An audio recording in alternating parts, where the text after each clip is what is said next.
Oke,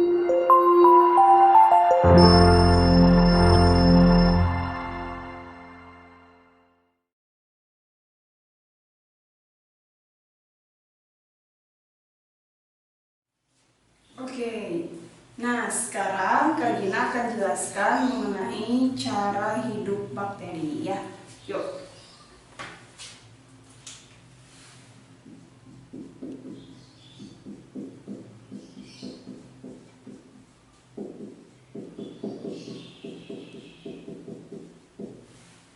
Oke, cara hidup bakteri pasti sudah tidak asing terdengar, pasti kita berpikirnya, wah pasti mereka semua merugikan gitu ya.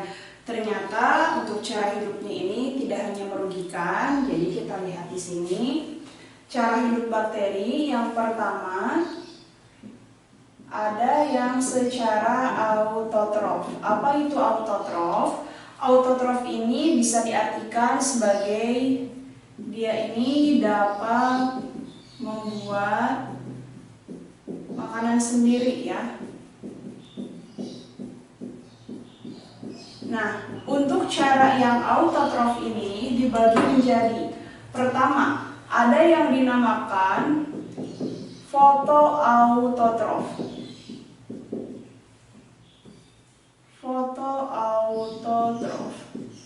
Nah, fotoautotrof artinya bakteri ini bisa membuat makanannya sendiri dengan cara menggunakan energi cahaya gitu ya. Jadi ada bantuan energi matahari. Ya, secara tidak asing lagi ini kita namakan dengan proses fotosintesis. Biasanya bakteri yang fotoautotrof atau bisa fotosintesis ini memiliki pigmen ya, pigmen fotosintesis. Memiliki pigmen klorofil atau pigmen fotosintetik lainnya.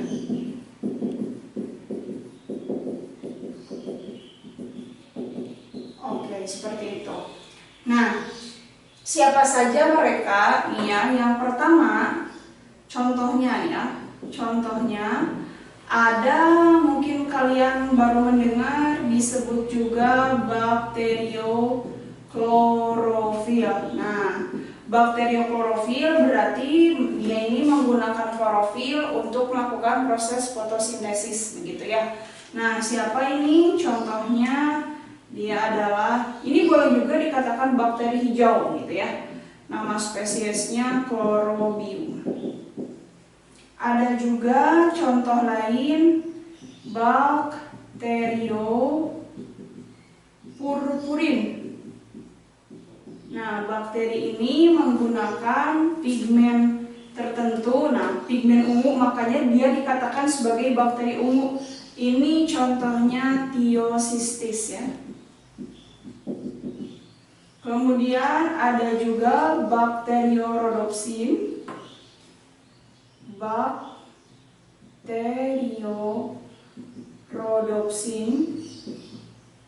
Nah, bakteriorhodopsin ini menggunakan pigmennya, yaitu biasanya pigmen merah ya. Ini juga disebut bakteri merah.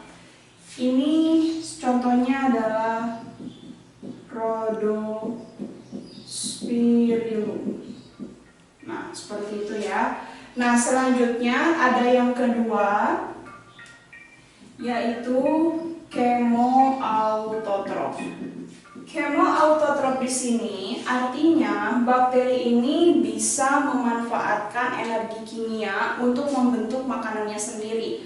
Memang tujuan makanan yang dibentuk pada ujungnya sama, yaitu berupa glukosa. Cuman ada yang pakai energi cahaya matahari, ada juga yang pakai atau memanfaatkan energi kimia seperti bakteri chemoautotrof ini ya. Nah, jadi di sini mereka bisa memanfaatkan energi kimia, tentunya berupa ATP, untuk membuat makanannya. Nah, Contohnya bakteri apa saja? Kita lihat di sini. Pasti kalian tidak pernah mendengar atau mungkin mendengar baru saat ini atau tidak asing lagi, namanya bakteri nitrifikasi ya. Bakteri nitrifikasi. Nah, bakteri nitrifikasi ini terkenalnya ada bertiga ya, trio. Nah, ada Nitrosomonas, ada Nitrosococcus, ada juga Nitrobacter. Nah, ketiga bakteri ini mereka bisa memanfaatkan ya suatu senyawa anorganik ya. Bisa ya. Ini singkatnya seperti ini. Ada nitrogen bebas dari udara nanti difiksasi oleh bantuan suatu bakteri, kemudian masuk ke dalam tanah. Nah, si gas nitrogen ini nanti akan diubah menjadi NH3 atau amonia ya. Nah, tentunya di sini dari amonia N2 menjadi amonia ini disebut proses amonifikasi.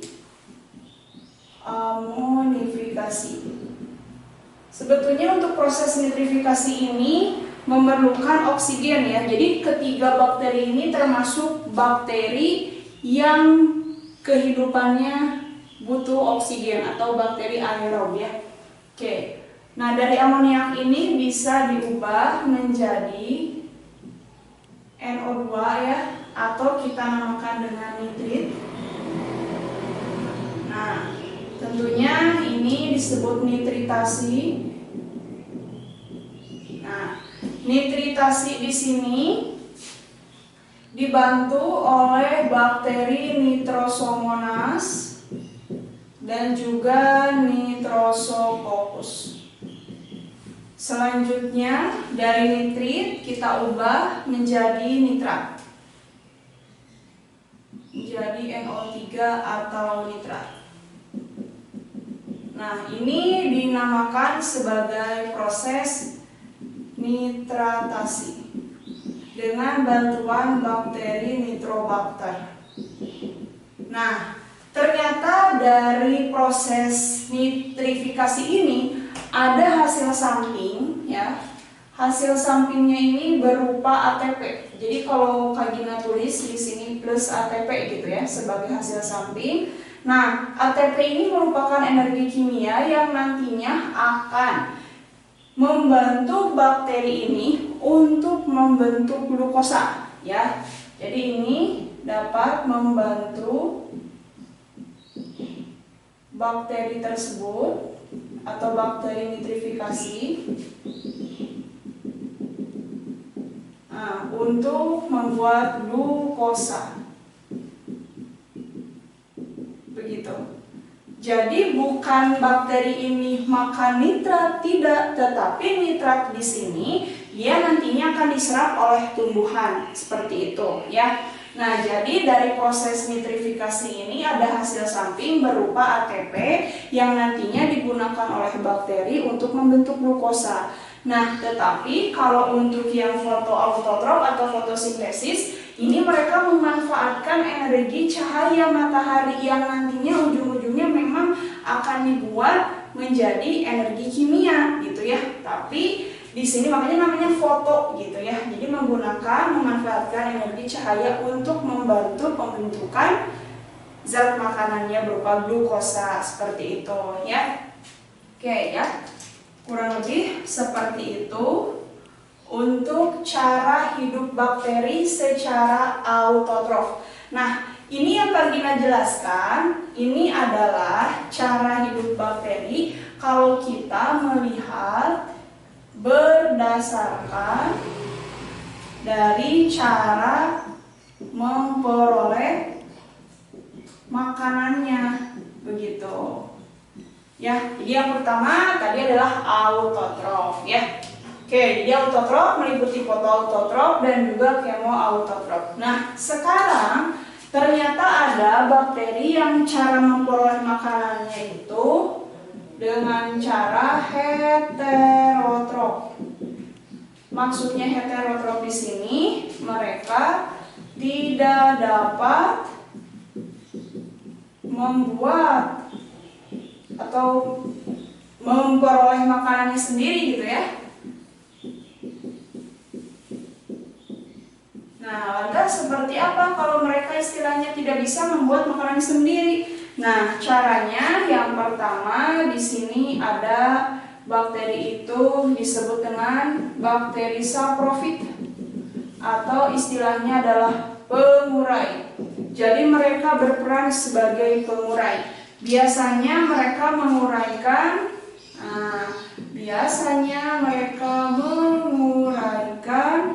sisa-sisa organisme, misalnya ada nih sisa makanan organisme ya yang tercecer, atau misalnya ada bangkai gitu ya, atau misalnya ada sampah. Nah, itu oleh bakteri-bakteri pengurai akan diproses ya. Nah, nanti pada ujungnya, pada akhirnya dari senyawa yang sudah mereka olah ada senyawa gitu ya, biasanya senyawa anorganik yang nantinya bisa diperoleh oleh si bakteri untuk dia makan seperti itu.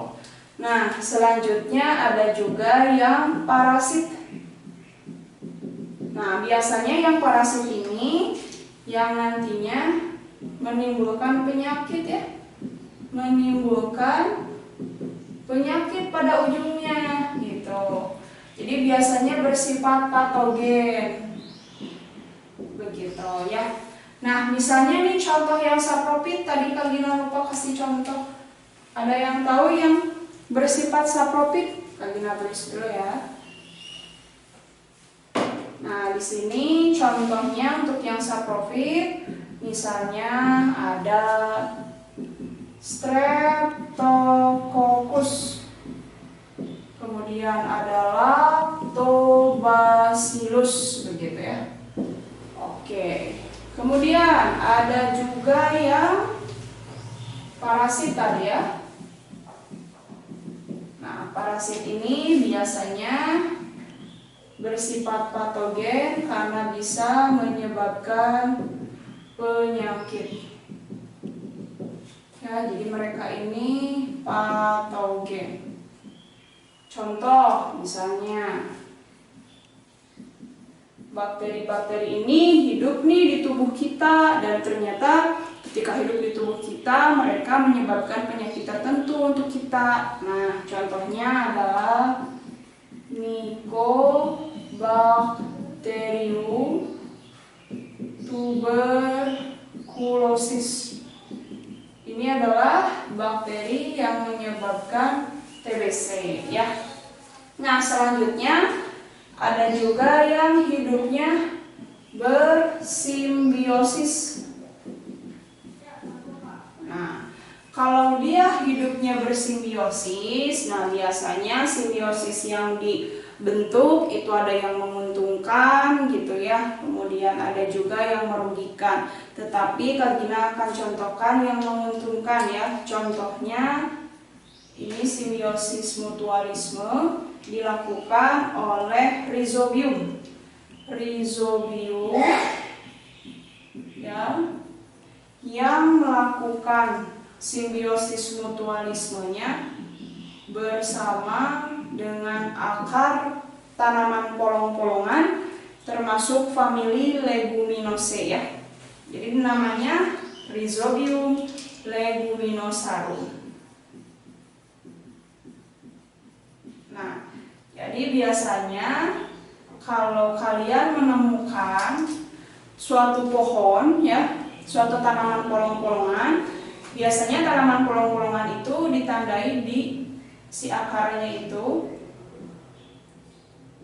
Nah, biasanya suka ada bintil-bintil kayak kutil, gitu ya. Ini disebutnya bintil akar. Nah, bintil akar. Tahu ya? Ini Jadi Rhizobium melakukan simbiosis dengan, tulis ya di sini, antara Rhizobium dengan tanaman yang atau tanaman polong-polongan, ya, polong-polongan. Nah, gitu ya. Jadi tandanya di tanaman ini nanti ada bintil-bintil akar, khususnya pada akarnya ya. Nanti kalian bisa lihat di bawah mikroskop si bintil-bintil akar ini. Kalau dilihat kita tumbuk di atas preparat, kita warnain, itu akan ditemukan bakteri Rhizobium ya. Jadi di dalam bintil akar ini isinya adalah bakteri Rhizobium gitu. Nah, biasanya kalau si tumbuhan memiliki bintil akar ini, biasanya itu tidak akan kekurangan nitrogen begitu ya, karena memang si Rhizobium ini dia bisa mengikat nitrogen begitu. Nah, selanjutnya si nitrogen itu kan sangat diperlukan oleh tumbuhan. Sedangkan untuk si bakterinya sendiri, dia bisa menumpang hidup di si akar leguminosa itu ya. Nah, untuk tumbuhannya sendiri nantinya jadi subur. Makanya biasanya kalau tumbuhan yang ada bintil akarnya itu selalu subur, hijau, rimbun gitu, karena nutrisinya terpenuhi dari bantuan simbiosis si bakteri itu ya. Seperti itu. Nah, ada juga bakteri yang hidupnya bebas ya. Di sini boleh Kak Gina tulis ada bakteri yang hidupnya bebas. Gitu ya. Artinya jadi tidak saprofi, tidak parasit, tidak simbiosis begitu ya. Tidak juga berpisah fotosintesis atau kemoautotrof gitu ya. Mereka biasanya yang bebas ini dia bilang I am free begitu ya. Nah, maksudnya jadi dia bisa mengikat nitrogen bebas ya.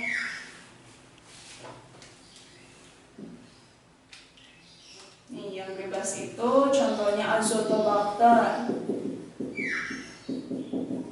Ada juga kalau dari kelompok Archaebacteria ya, Cyanobacteria itu Amabaena.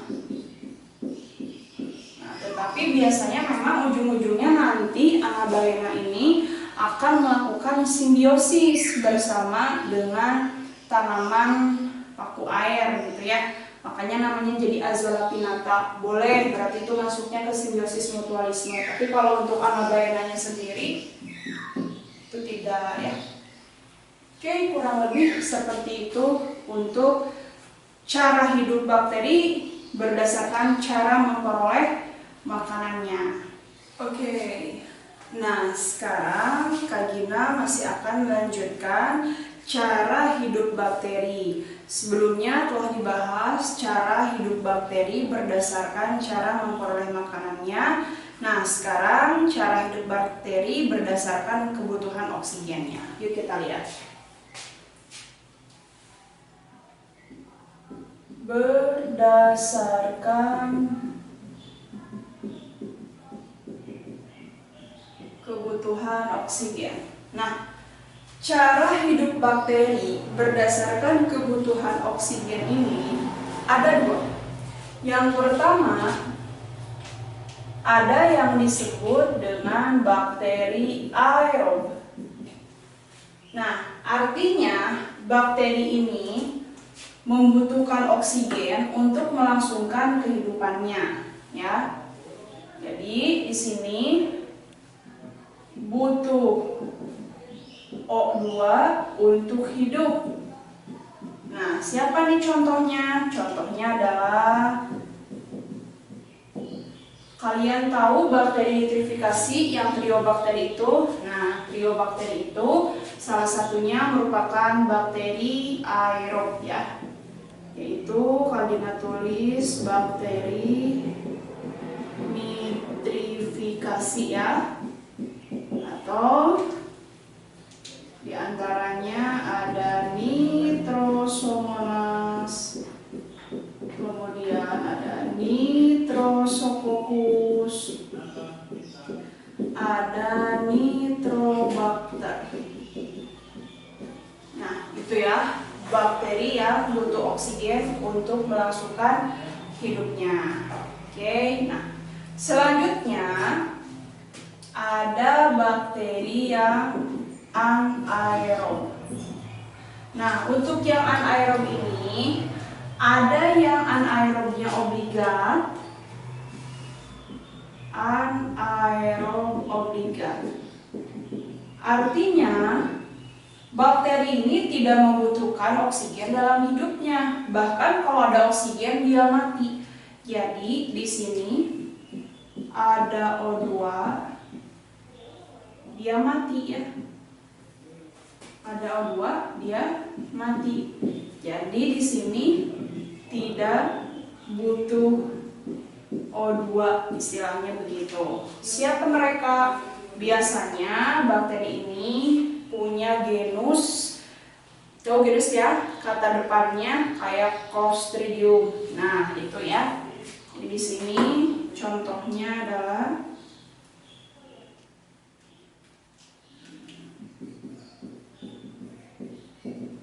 nih, ada Clostridium botulinum misalnya.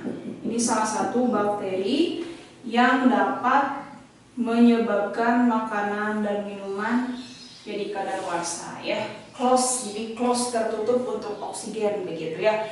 Makanya namanya Clostridium. Jadi setiap ada genus Clostridium, entah itu Clostridium botulinum, Clostridium denitrificans atau Clostridium lainnya, biasanya mereka anaerob obligat. Oke. Nah, selanjutnya ada yang anaerob fakultatif. Untuk anaerob fakultatif ini, jadi mereka tuh tidak terpengaruh O2, tidak terpengaruh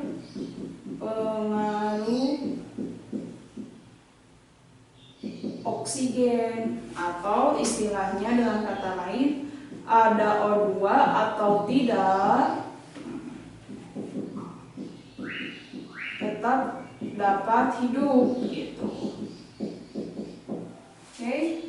Nah, contohnya siapa? Contohnya nih, misalnya kalian pernah dengar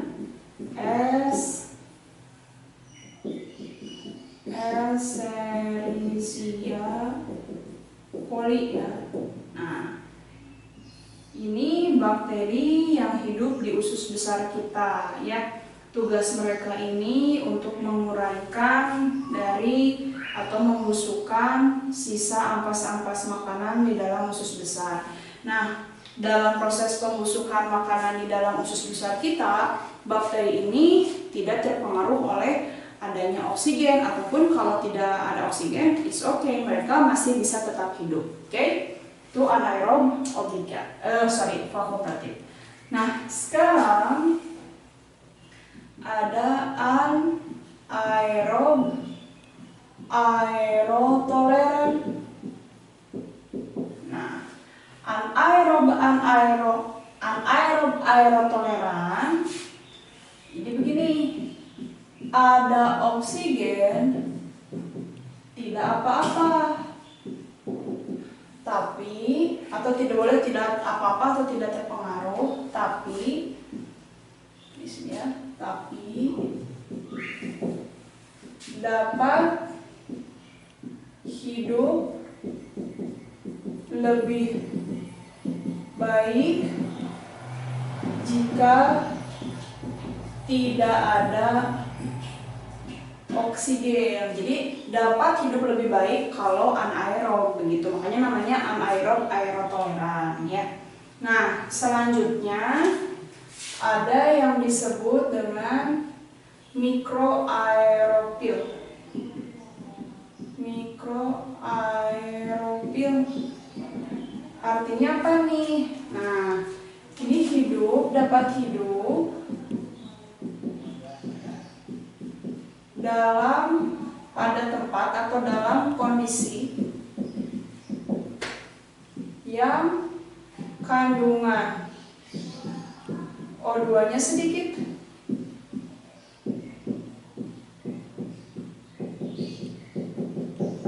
Nah, sebetulnya sih ini lebih tepatnya masuk ke aerob ya, atau mikroaerofil. Soalnya dia mikroaerofil, tetapi nggak apa-apa kalau Gina tulisnya di anaerob aja. Jadi dia dapat hidup dalam kondisi yang kandungan O2-nya sedikit.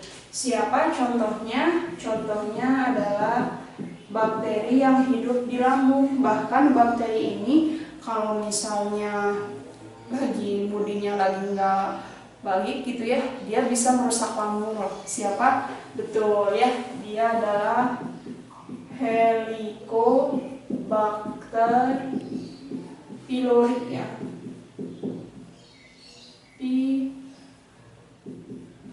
Pylori. Oke. Ya. Kurang lebih seperti itu. Satu lagi ada bakteri Capnopil. Nah, bakteri ini hidup pada tempat berkadar CO2 yang sangat tinggi. Jadi memiliki kadar karbon dioksida yang sangat tinggi, ya. Itu bakteri Capnopil. Oke.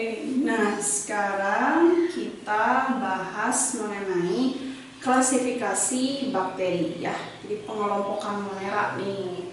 Nah, sabarkan, ada apa saja? Yuk kita lihat. Klasifikasi Monera. Yang namanya Monera ya, ini dikelompokkan menjadi dua kelompok. Oke. Pertama ada yang disebut dengan Archaebacteria. Yang kedua ada Eubacteria. Nah, itu ya. Apa sih perbedaan dan persamaannya? Kita lihat. Untuk Archaebacteria ini berasal dari kata archae dan bakteria. Archae itu diartikan sebagai primitif atau lampau atau zaman dulu atau primitif ya, balik lagi ke primitif gitu ya. Jadi Archaebacteria ini disebut sebagai bakteri primitif. Nah, gitu ya. Sedangkan Eubacteria, eu di sini artinya adalah sesungguhnya, sebenarnya. Nah, jadi artinya ini bisa bakteri yang dikatakan bakteri yang hidup saat ini, atau bakteri zaman now asik, atau bakteri kosmopolit begitu ya. Bakteri kosmopolit. Nah, apa tadi kosmopolit? Hidup di mana? Nah, yuk kita lihat perbedaannya dulu nih ya, yang mencolok. Kalau persamaan sudah jelas karena kingdomnya Monera, jadi sama-sama si selnya termasuk prokaryotik, tidak punya membran inti. Untuk yang Archaebacteria, selain dia bakteri primitif, ini hidupnya di tempat yang ekstrim. Maksudnya yang ekstrim ini yang tidak biasa. Biasanya yang memang tidak ada makhluk hidup yang hidup selain bakteri ini, begitu ya.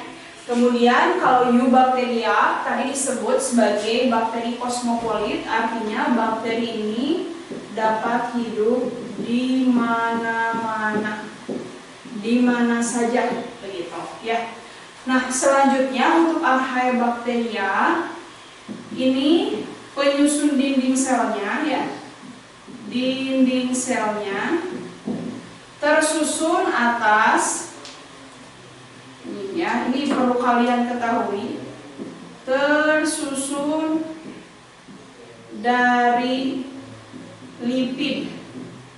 Nah, kalau Eubacteria dinding selnya selain dari lipid juga tersusun atas peptidoglikan gitu ya. Tersusun atas peptidoglikan dan lipid begitu ya. Nah, selanjutnya apa yang bisa dibedakan lagi? Nah, lalu kita ke kelasnya ada siapa aja nih ya. Yuk kita lihat yang pertama dulu, yaitu Archaebacteria. Untuk Archaebacteria, bakteri yang hidup di tempat yang ekstrim atau primitif ini dikelompokkan menjadi 3 kelas. Yang pertama,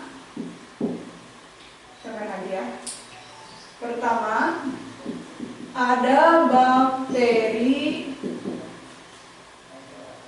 metanogen.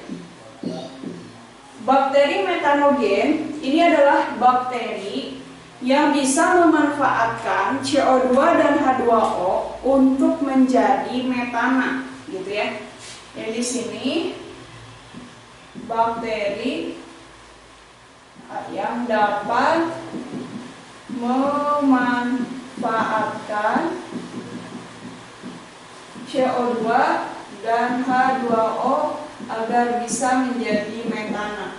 Makanya disebut juga sebagai bakteri metanogen, atau boleh juga dikatakan sebagai penghasil metana, begitu ya. Nah, metana ini kan dijadikan sebagai gas alternatif ya. Makanya ini bisa disebut sebagai biogas. Nah, udah tahu dong pastinya bakteri ini hidup di mana. Nah, ini cara hidupnya kalau kita lihat dari butuh tiganya oksigen, mereka ini termasuk anaerob obligat ya. Anaerob obligat.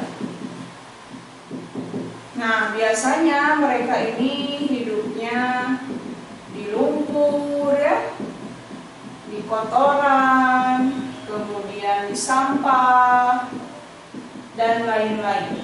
Nah, contohnya siapa? Contoh spesiesnya Methanobacterium. Begitu. Nah, jadi kalian jangan heran lagi, sekarang kita udah belajar bakteri. Kalau misalnya nih tiba-tiba ada septic tank atau sampah meledak, kenapa kok bisa? Nah, itu berarti di sampah atau di dalam septic tank itu kan istilahnya jarang tuh atau bahkan gak ada oksigen yang masuk. Nah, di situ hiduplah suatu bakteri yang disebut bakteri metanogen. Nah, bakteri ini dapat memanfaatkan CO2 dan H2O untuk berubah menjadi metana. Sedangkan yang namanya metana ini suatu gas biogas ya, suatu gas dijadikan juga sebagai gas alternatif. Karena memang gas kalau misalnya ditumpuk terus kena api ya pastinya bisa meledak begitu ya. Bahkan untuk beberapa negara sudah memanfaatkan metana ini sebagai salah satu energi yang bisa dimanfaatkan untuk penerangan lampu jalanan begitu ya. Itu dengan cara mengumpulkan kotoran-kotoran hewan, salah satunya kotoran dari anjing begitu ya. Nah, mungkin saja nanti kita di sini bisa menggunakan ya, membuat gas ini dari misalkan septic tank begitu ya. Nah, jadi sekali lagi bakteri metanogen ini hidupnya anaerob obligat, tidak butuh oksigen ya, dan mereka bisa membentuk metana ya yang dimanfaatkan sebagai biogas. Jadi sebutnya penghasil gas alternatif begitu. Ini bisa menjadi pengganti gas LPG juga begitu ya. Oke, contohnya Methanobacterium. Oke, makanya hati-hati kalau ada septic tank atau selokan yang tertutup rapat, hati-hati kalau membuang puntung rokok tuh ya, atau sampah atau lumpur. Itu di sana banyak sekali bakteri-bakteri yang hidup ya, khususnya bakteri ini takutnya jadi meledak begitu. Kemudian yang kedua adalah bakteri halofil. Nah, fil di sini diartikan sebagai suka. Halo itu garam. Nah, Nah, jadi halofil berarti bakteri ini hidup suka garam, Bu? Bukan, artinya bakteri ini hidup di tempat yang berkadar garam tinggi, begitu ya. Di sini bakteri ini hidup pada tempat berkadar garam yang tinggi. Biasanya dari asinnya garam biasa itu 20%-nya, atau bahkan kalau dibandingkan bisa aja 10 kali lipat garam air laut, katanya seperti itu.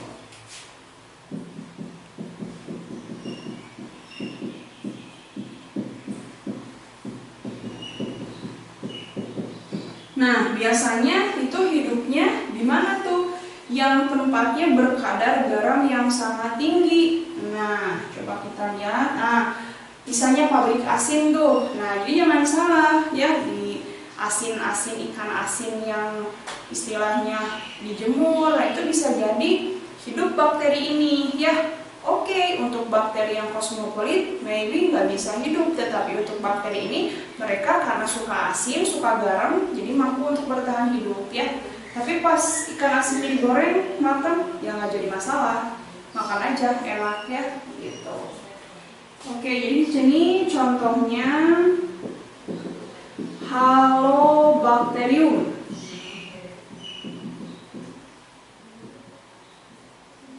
Oke, satu lagi untuk Archaebacteria, yaitu bakteri termofil ya, atau termoacidofil. Nah, ini adalah bakteri yang hidup di tempat yang sangat panas banget. Jadi suhunya itu panas banget, berkisar dari 60 derajat sampai 80 derajat. Tapi bahkan ada yang sampai 100 derajat. Nah, pokoknya yang berkadar bersuhu tinggi gitu ya. Nah, kalau bakteri yang biasa kan tidak bisa hidup di situ gitu ya.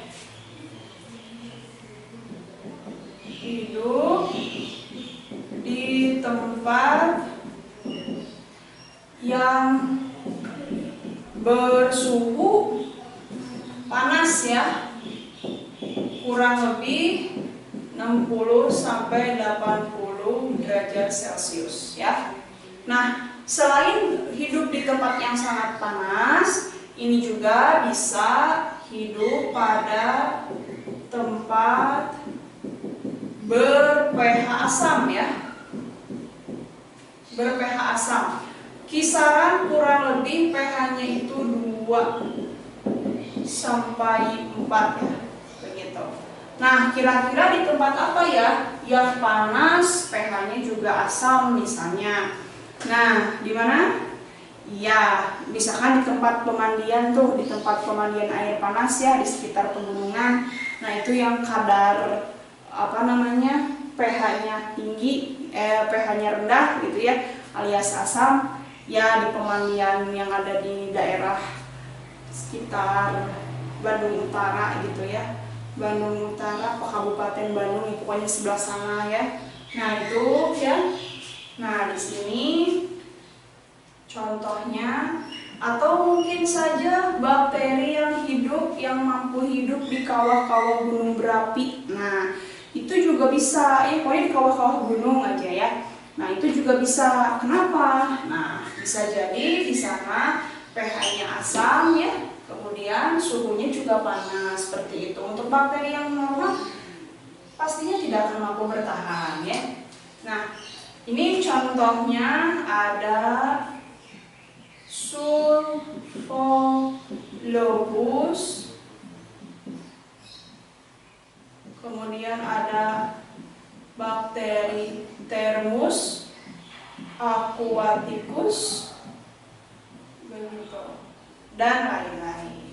Oke, kurang lebih seperti itu untuk Archaebacteria.